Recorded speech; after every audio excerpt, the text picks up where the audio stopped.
নমস্কার, আপনারা দেখছেন গ্রাউন্ড জিরো মিডিয়া। গত কয়েকদিন ধরে ভারতের তরুণ প্রজন্মের মনে জায়গা করে নিয়েছে ককরোচ জনতা পার্টি। আপনারা জানেন এই কয়েকদিনে অনেক কিছু হয়ে গিয়েছে। ককরোচ জনতা পার্টির সোশ্যাল মিডিয়া অ্যাকাউন্ট বন্ধ থেকে শুরু করে ওয়েবসাইট বন্ধের ঘটনা ঘটেছে, তা নিয়ে মামলা হয়েছে। রাজনৈতিক বিশ্লেষকরা বলছেন এটা থেকে স্পষ্ট যে ককরোচ জনতা পার্টি একটি বিশেষ দলকে বড়সড় অস্বস্তিতে ফেলেছে। সাধারণ একটি ব্যঙ্গাত্মক সোশ্যাল মিডিয়া পেজ, একটা ভাইরাল হ্যাশট্যাগ আর কিছু ক্ষুব্ধ তরুণের অনলাইন প্রতিবাদ, এইসব সাধারণত কয়েকদিনের মধ্যেই হারিয়ে যায়। কিন্তু এবার ঘটনা অন্যরকম, কারণ ককরোচ জনতা পার্টি বা সিজেপি নামে শুরু হওয়া একটি অনলাইন আন্দোলন এখন এমন জায়গায় পৌঁছে গেছে যে তাকে নিয়ে সরাসরি সম্পাদকীয় লিখতে হয়েছে আরএসএস এর মুখপত্রকে। নির্বাচন কমিশনের কাছে রাজনৈতিক দল হিসেবে নিবন্ধনের আবেদনও জমা পড়েছে, আর বিষয়টি নিয়ে আদালত পর্যন্ত মামলাও হয়েছে। পুরো ঘটনা শুরু হয়েছিল ভারতের প্রধান বিচারপতি সূর্যকান্তের একটি মন্তব্যকে কেন্দ্র করে। অভিযোগ, একটি শুনানির সময় তিনি কিছু বেকার যুবককে আরশোলার মতো এবং সমাজের পরজীবী বলে মন্তব্য করেছিলেন। যদিও পরে প্রধান বিচারপতি স্পষ্ট করে বলেন তার বক্তব্যকে ভুলভাবে উপস্থাপন করা হয়েছে, কিন্তু ততক্ষণে সোশ্যাল মিডিয়ায় আগুন লেগে যায়। এই বিতর্ককে কেন্দ্র করেই বোস্টন বিশ্ববিদ্যালয়ের ছাত্র অভিজিৎ দিককে তৈরি করেন ককরোচ জনতা পার্টি। প্রথমে এটা নিয়ে একটা ব্যঙ্গাত্মক রাজনৈতিক প্ল্যাটফর্ম তৈরি করেছিলেন। নামটা ছিল বিদ্রুপের, কিন্তু বার্তা ছিল অনেক বেশি রাজনৈতিক। বেকারত্ব, দুর্নীতি, রাজনৈতিক সুবিধাবাদ এবং গণতন্ত্রের অবস্থা নিয়ে ক্ষুব্ধ বহু তরুণ দ্রুত এই প্ল্যাটফর্মের সঙ্গে নিজেদের যুক্ত করতে শুরু করেন। কয়েকদিনের মধ্যেই লক্ষ লক্ষ ফলোয়ার হয়ে যায়। ইনস্টাগ্রাম থেকে শুরু করে অন্যান্য সোশ্যাল মিডিয়া প্ল্যাটফর্মে সিজেপি একটি আলোচিত নাম হয়ে ওঠে। কিন্তু আন্দোলনের জনপ্রিয়তা যত বাড়তে থাকে ততই বাড়তে থাকে বিতর্ক। সরকারের বিরুদ্ধে অভিযোগ ওঠে যে আন্দোলনকে দমন করার চেষ্টা হচ্ছে।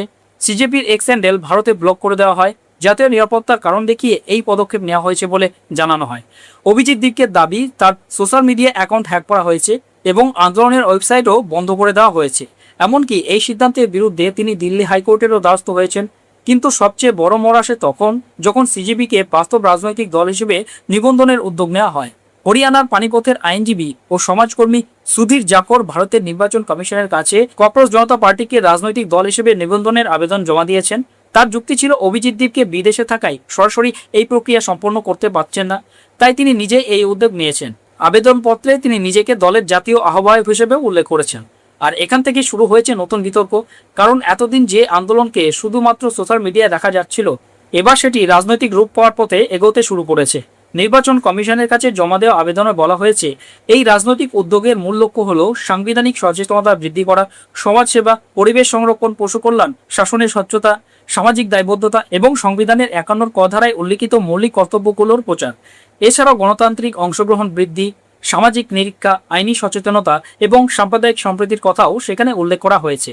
মজার বিষয় হলো এই দাবিগুলোর অনেকগুলোই সেই 5টি ভাইরাল দাবির সঙ্গে মেলে না, যেগুলোর কারণে সিজেপি প্রথম আলোচনায় আসে।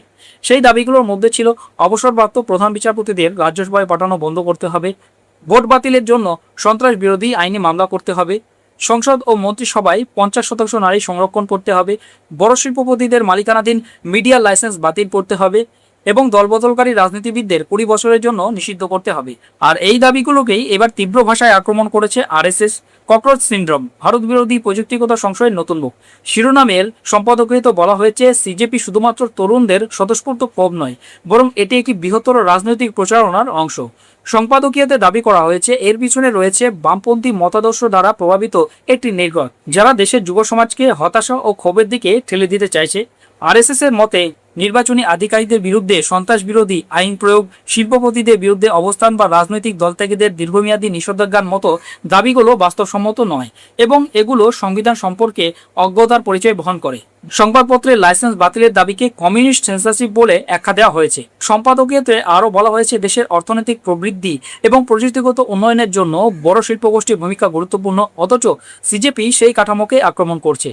এমনকি চাণক্যের রাষ্ট্রনীতি উদ্ধৃত করে বলা হয়েছে যুব সমাজ যদি উদ্বোধনশীল কাজের বদলে শুধু ক্ষোভ আর হতাশার রাজনীতিতে ডুবে থাকে তাহলে শেষ পর্যন্ত ক্ষতিগ্রস্ত হবে দেশই। তবে সমালোচকরা বলছেন এই সম্পাদকীয় আসলে সিজেপির প্রভাবকে স্বীকার করে নিচ্ছে, কারণ একটি ব্যঙ্গাত্মক অনলাইন আন্দোলনকে যদি এত বিস্তারিতভাবে খণ্ডন করার প্রয়োজন হয় তাহলে সেটিকে শুধুই আর ইন্টারনেটের মিম বা ট্রেন্ড বলে উড়িয়ে দেওয়া যাচ্ছে না। এখন সবচেয়ে গুরুত্বপূর্ণ প্রশ্ন হলো নির্বাচন কমিশন কি সত্যি ককরোচ জনতা পার্টিকে রাজনৈতিক দল হিসেবে স্বীকৃতি দেবে? আইনের দৃষ্টিতে রাজনৈতিক দল নিবন্ধন বাধ্যতামূলক নয়, কিন্তু নিবন্ধিত হলে অনুদান গ্রহণ সহ বেশ কিছু সাংগঠনিক সুবিধাও পাওয়া যায়। আরপিএ আইনের 29 এ ধারা অনুযায়ী নির্বাচন কমিশন এই ধরনের আবেদন বিবেচনা করে। ফলে এখন পুরো বিষয়টি কমিশনের সিদ্ধান্তের উপর নির্ভর করছে। অন্যদিকে দিল্লি হাইকোর্টে চলা মামলার ফলাফলও গুরুত্বপূর্ণ হয়ে উঠতে পারে, কারণ সেটি নির্ধারণ করবে জাতীয় নিরাপত্তার যুক্তিতে একটি রাজনৈতিক ব্যঙ্গ আন্দোলনের সোশ্যাল মিডিয়া উপস্থিতি সীমিত করা কতটা আইনসম্মত। সব মিলিয়ে ককরোচ জনতা পার্টি এখন আর শুধুমাত্র একটি মজার নাম নয়, এটি একদিকে তরুণের ক্ষোভ, হতাশা ও রাজনৈতিক অসন্তোষের প্রতীক হয়ে উঠেছে, অন্যদিকে শাসকপন্থী বৃত্তের কাছে এটি একটি রাজনৈতিক প্রচারণার হাতিয়ার হিসেবে দেখা হচ্ছে। ফলে সামনে এই বিতর্ক আরো বড় আকার নিতে পারে, কারণ এই লড়াইটা এখন শুধু একটি সোশ্যাল মিডিয়া আন্দোলনের অস্তিত্ব নিয়ে নয়, বরং এই প্রশ্ন নিয়ে ডিজিটাল যুগে অনলাইন ক্ষোভ কি বাস্তব রাজনৈতিক শক্তিতে পরিণত হতে পারে, নাকি তা শেষ পর্যন্ত শুধু ইন্টারনেটের আরেকটি ক্ষণস্থায়ী ঝড় হয়ে থাকবে। এই পুরো বিষয়ে আপনার মতামত কি? কমেন্ট বক্সে অবশ্যই জানান।